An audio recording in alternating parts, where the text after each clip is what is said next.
Assalamualaikum warahmatullahi wabarakatuh. Perkenalkan, nama saya Arjun Maulana dengan NIM 073002100006 pada jurusan Teknik Pertambangan Universitas Trisakti. Sebelumnya, izinkan saya mempresentasikan hasil ujian tengah semester saya sebagai prasyarat untuk mengumpulkan nilai ujian tengah semester pada mata kuliah peralatan tambang. Langsung saja masuk pada hasil ujian tengah semester saya. Yang pertama, soal pertama adalah jelaskan 3 faktor yang perlu dipertimbangkan dalam pemilihan peralatan tambang. Faktor yang pertama yaitu adalah faktor kriteria desain peralatan, di mana faktor kriteria desain untuk pemilihan peralatan tambang ini meliputi seperti segi penampilan, ukuran fisik, spesifikasi performanya, produktivitasnya, kehandalan pada mesin, teknologi terbaru apa yang sudah dipakai, keamanan dalam pengoperasian, kemudahan dalam pengoperasian, minimum dan maksimum dalam penggunaan sumber tenaga, penyesuaian alat yang dibutuhkan di lapangan, dan lain sebagainya. Lalu, pada faktor yang kedua adalah faktor kinerja peralatan. Pada faktor kinerja peralatan, untuk memilih pemilihan peralatan tambang ini meliputi seperti faktor lokasi di lapangannya, kemudian persiapan pemboran yang meliputi ukuran lubang laju pemboran, tinggi tiang maks, waktu siklus kedalaman pengeboran, kemampuan manuver, kecepatan perjalanan, kemampuan menanjak, kehandalan mesin.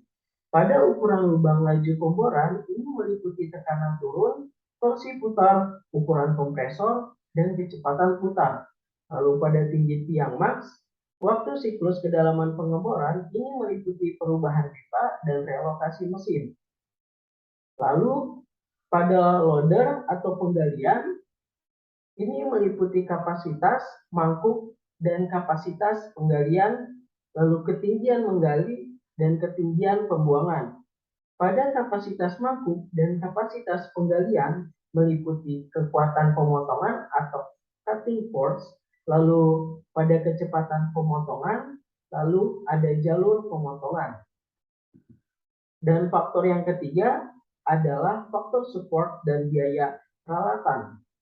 Faktor support atau pendukung meliputi diperlukannya mesin bantu, frekuensi servis yang diperlukan, persyaratan sistem distribusi daya, ketersediaan suku cadang, ketersediaan keterampilan pemeliharaan.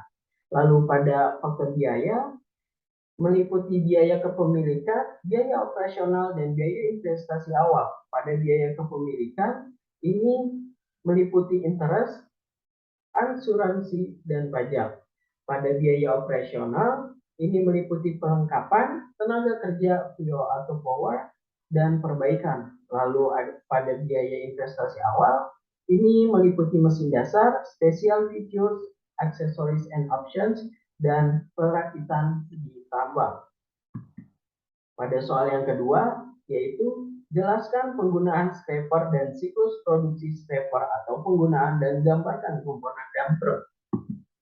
Pada penggunaan scraper, pada umumnya scraper ini digunakan sebagai yang pertama pengupasan tanah penutup overburden dengan atau tanpa penggaruan, lalu pengupasan tanah pucuk atau topsoil, reklamasi leveling dan countering, lalu pengupasan bidih dan atau batu bara, lalu ada pengupasan parking dan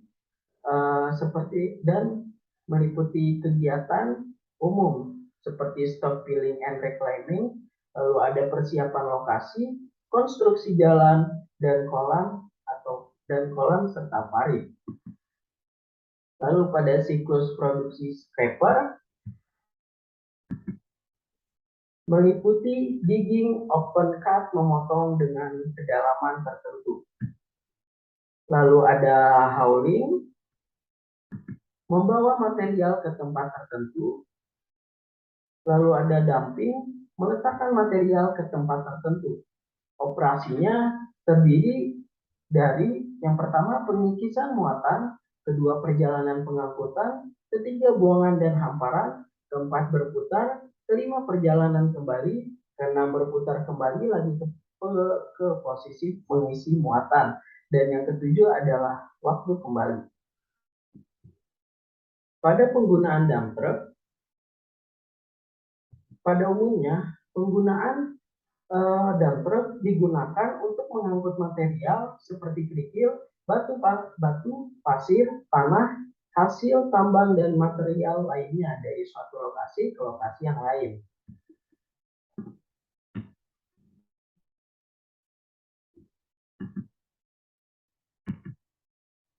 Lalu apa saja sih komponen-komponen yang ada pada dump truck?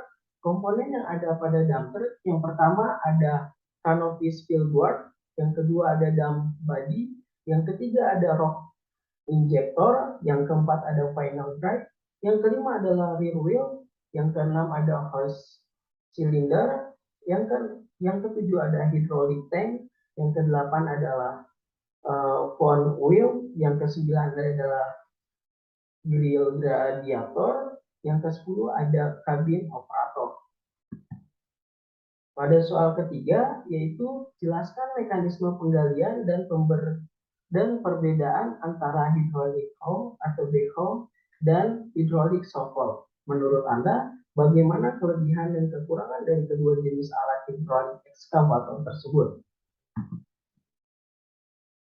Pada mekanisme penggalian hydraulic hoe atau backhoe dan hydraulic shovel, yang pertama, roller dengan kapasitas laju sedang digunakan untuk bergerak menuju pit pada area penggalian. Gerakan penggalian dikontrol oleh silinder bahu, boom, dan silinder lengan arm.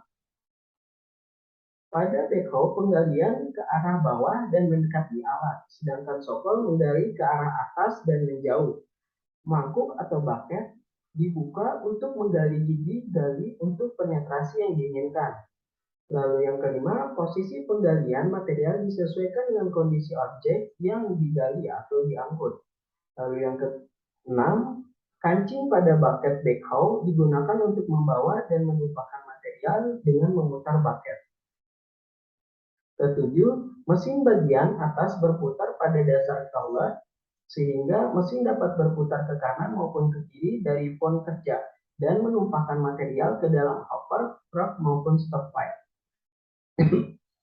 Lalu yang ke-8, pada backhoe dapat maju atau mundur menggunakan ban roda karet untuk memindahkan material dan menumpahkannya. Perbedaan hydraulic hoe, backhoe, dan hydraulic shovel. Perbedaan yang pertama yaitu pada bucket atau mangkuknya. Pada hydraulic hoe atau backhoe, bucketnya tertutup dan mengarah ke bawah. Pada hydraulic shovel, bucket atau mangkuknya terbuka mengarah ke atas. Lalu pada gaya menggali, hydraulic hoe atau backhoe gaya menggalinya ke arah bawah, sedangkan hydraulic shovel gaya menggalinya ke arah atas. Lalu pada roda, hydraulic hoe atau backhoe mempunyai biasanya menggunakan crawler atau roda rantai dan ban atau roda karet. Sedangkan pada hydraulic shovel biasanya itu memakai crawler atau roda rantai.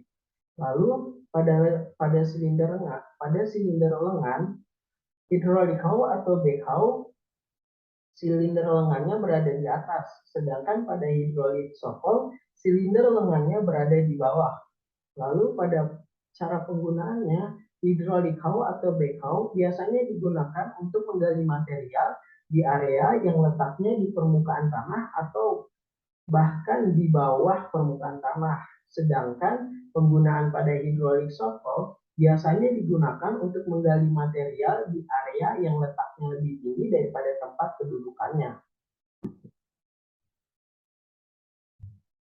Kemudian ada kelebihan dan kekurangan pada alat hydraulic hoe dan hydraulic shovel. Kelebihan pada hydraulic hoe yang pertama adalah mampu menggali material pada berbagai kondisi. Lalu manuvernya lebih baik, lalu dapat beroperasi dengan areal kerja yang lebih sempit, dan yang terakhir pada kelas yang sama backhoe mempunyai ketinggian gali ke atas dan ke bawah lebih besar daripada shovel.